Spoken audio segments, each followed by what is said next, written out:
Les gars, victoire 1-0 contre l'Autriche. On rentre très bien dans la compétition. Franchement, on a affiché un très beau niveau de jeu, j'ai trouvé. Honnêtement, il n'y a pas eu beaucoup de failles, il n'y a pas eu beaucoup de gros moments de frayeur, à part à la 35e minute. Je l'ai bien noté, je l'ai bien notifié, je l'ai bien dit dans ma vidéo TikTok. Ça, c'est un arrêt à ne pas oublier sur Baumgartner. L'arrêt de McMaignan du pied, je crois que c'est du pied, il fonce sur lui, un arrêt décisif. Il y avait 0-0 à ce moment-là et franchement, il a sorti une vraie parade contre Baumgartner après une déviation de Sabitzer.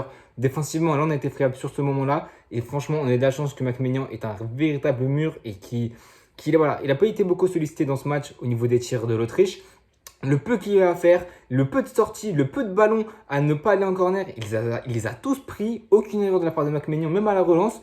Pour moi, c'est un excellent match de McMaignan. Il t'a sorti une belle parade à ce moment-là qui nous garde dans le match parce que si on se prend un but là, à la 35e minute, ça aurait pu être compliqué. On ne l'a pas encaissé et ça, c'est en grande partie grâce à McMaignan. Donc bravo à lui, bravo à la parade de McMaignan. Sinon, franchement, un match dans l'ensemble qui était très très beau à voir, moi j'ai trouvé, à part ces bouchées d'Autrichiens.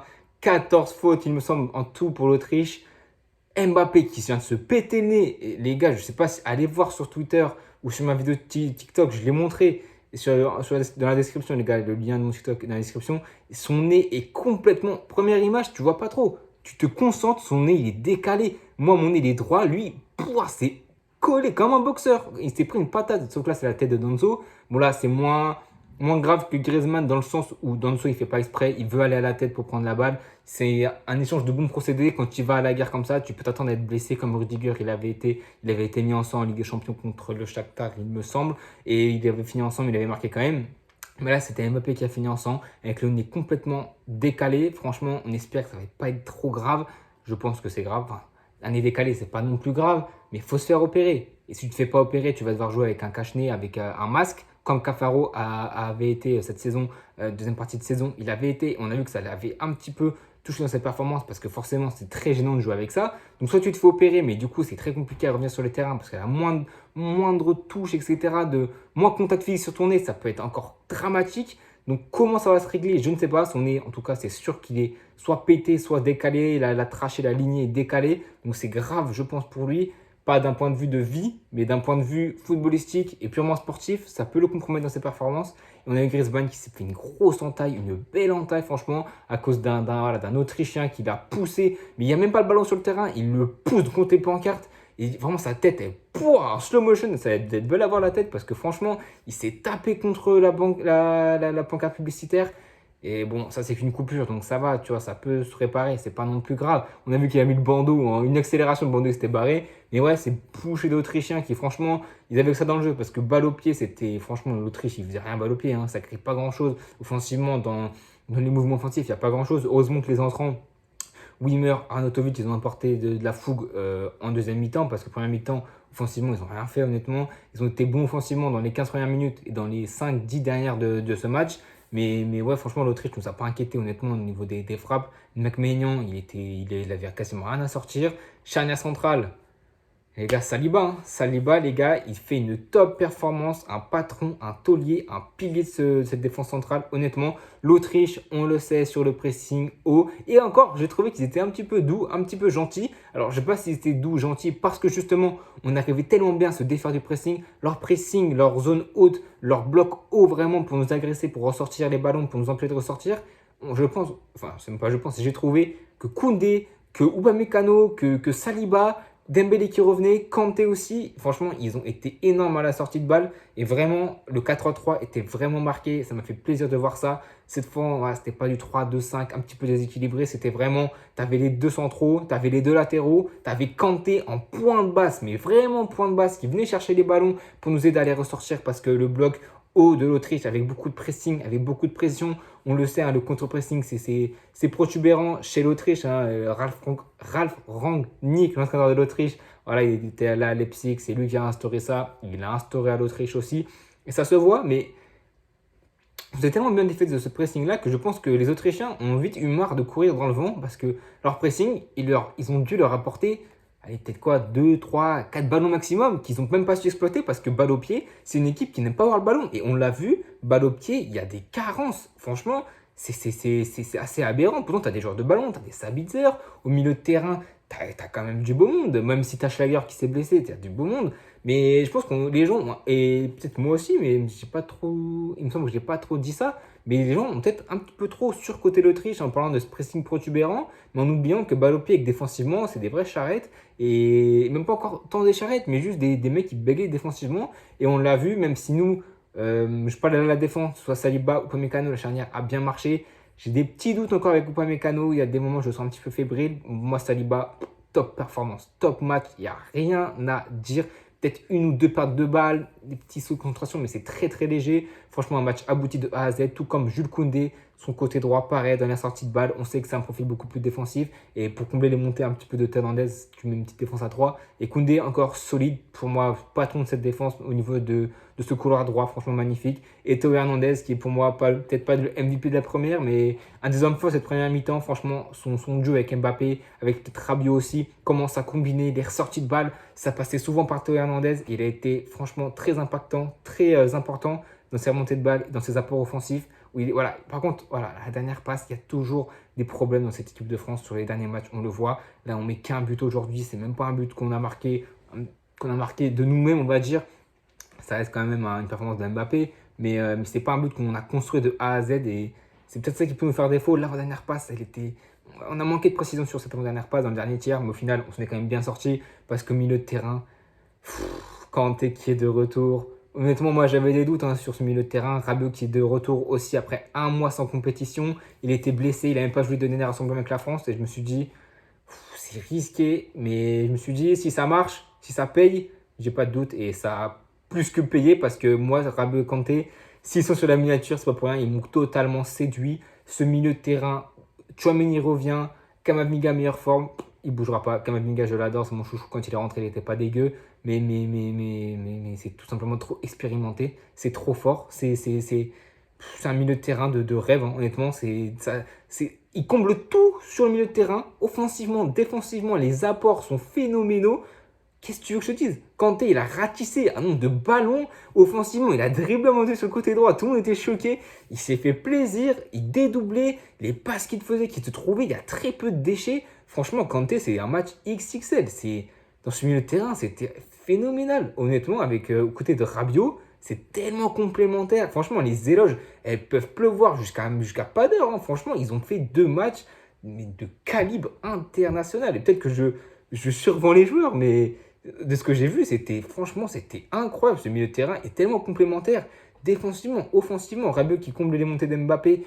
Enfin, le fait qu'il ne défende pas, mais il les comble. Mais Didier Deschamps, c'est intéressant parce que le position de Marcus Thuram qui était titulaire, on va en parler, c'était catastrophique. Mais quand on n'a pas le ballon, c'est Mbappé seul en numéro 9. Et voilà, tu as une ligne de 4 et 5, 1. Si je fais mes bons calculs, 4-4-2, 4-5-1 avec voilà, Marcus Thuram dans ce poste de milieu gauche, milieu défensif gauche. Enfin non, oui, milieu gauche plutôt. Dembouz, milieu droit. Et tu as toute la ligne de 3, Grisou, Rabiot, Kanté. Et ça a très bien marché, honnêtement. Après, l'Autriche n'est pas non plus réputée pour avoir un gros bagage offensif, mais ils ne nous ont pas inquiétés. Mais en tout cas, ce milieu de terrain a été exceptionnel. Franchement, rien à dire. Peut-être Griezmann un poil en dessous, mais de ses apports offensifs, franchement, il était bon. Après, voilà, c'était un petit peu tard quand il s'est poussé donc, contre les panneaux publicitaires, mais ça lui a peut-être fait baisser un peu de régime, et c'est normal, franchement, tu subis une faute comme ça, le mec il est déjà un jaune en plus. Moi, c'est carton rouge, il joue même pas le ballon, il le dégage. Enfin, pour moi, c'est inadmissible. Et les Autrichiens, ils sont passés pas loin de la correctionnelle au niveau des cartons. Ray Manzano était très bon, j'ai trouvé. Beaucoup de pédagogie, il essaie bien le jeu jouer, toujours juste, honnêtement. Donc, moi, j'ai rien à dire sur son match. Il était parfait sur son match, j'ai trouvé. Et ceux qui n'ont pas été parfaits, c'est les offensifs. Et surtout, Marcus Thuram, il est uniquement à ce poste parce que c'est le fils de Lilian Thuram. Il n'y a pas d'autre explication possible. Il est là grâce à son nom. Ok, Inter, il fait une top saison. Il met beaucoup de buts. Il doit être, je crois, à 20 buts, 10 passes D. Mais c'est dans un dispositif pas qui lui avantage, mais dans un dispositif, le 3-5-2 d'Inzaghi, il tourne autour de Lautaro. C'est Lautaro il tourne autour. Donc, c'est pas le même profil. Et là, tu le vois encore dans ce match. Offensivement, je crois qu'il a touché même pas 20 ballons dans ce match. Il a joué tout le match, hein, il me semble. Il n'a même pas sorti. Pour moi, c'est inadmissible. Il ne peut plus prétendre à une place de titulaire en équipe de France avec ce niveau. Défensivement, ok, il apporte. Mais en fait, manquerait plus qu'il apporte pas défensivement. Là, il serait juste inutile. Défensivement, il a fait quelques sorties, il a été impactant dans les duels aériens, mais sinon, il n'a pas été bon. Il n'a pas été bon. Et pour moi, c'est encore une fois, Didier Deschamps, on sait qu'il aime bien modifier ses compositions prochain match. Pour moi, il n'y a plus de doute possible. Mbappé, tu le laisses sur ce côté gauche, tu rames, tu le mets en neuf et tu le vires et tu remets Giroud qui a été demandé par tout ce public qui a fait un bruit monstrueux. Bravo à vous les gars, les irrésistibles français, par exemple, parce que vous avez fait un excellent travail au niveau des tribunes.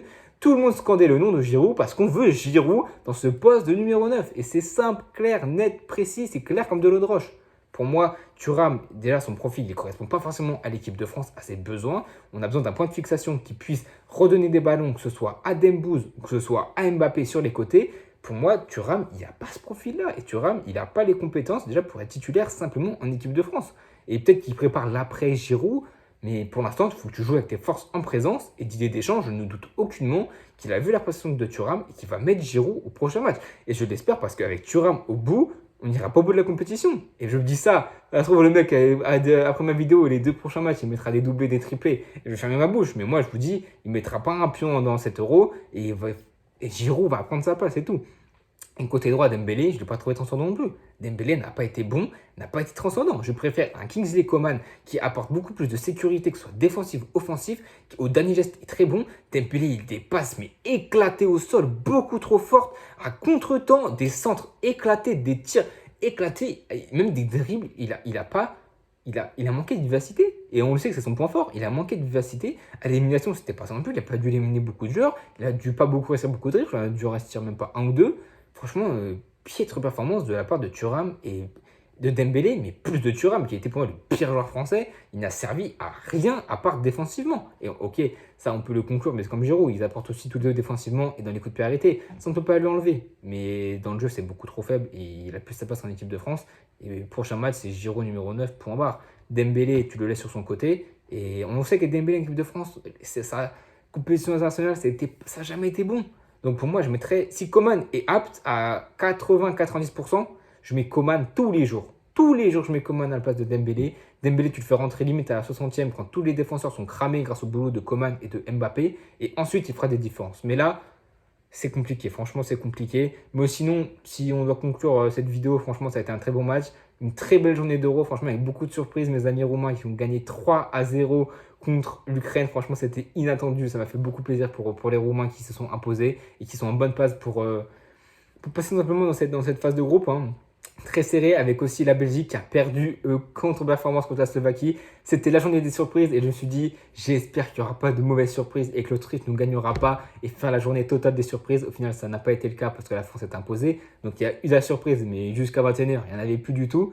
Donc franchement, ouais, une superbe journée. On va clôturer cette journée demain avec Turquie-Géorgie et Portugal-République tchèque à 21h. Franchement, cette première phase de groupe va être bouclée demain. Franchement, un très beau début d'Euro. Il n'y a eu aucun 0-0. Franchement, que des buts, des matchs de folie, des renversements.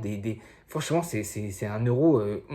Moi, je n'ai pas vécu tous les Euros. Évidemment, 2016, j'ai des souvenirs, mais sinon, 2012, j'ai aucun souvenir. Donc, en fait, moi, de mon vivant, je ne me rappelle pas avoir vécu un Euro comme ça, un début d'Euro aussi stratosphérique, que ce soit au niveau des résultats, au niveau des buts, au niveau des actions, au niveau des matchs, au niveau des surprises. Franchement, on mange très bien dans cet Euro. On espère que ça va continuer. On espère que la France ira jusqu'au bout. Et franchement, les gars, bravo à l'équipe de France. Et allez les Bleus, tout simplement.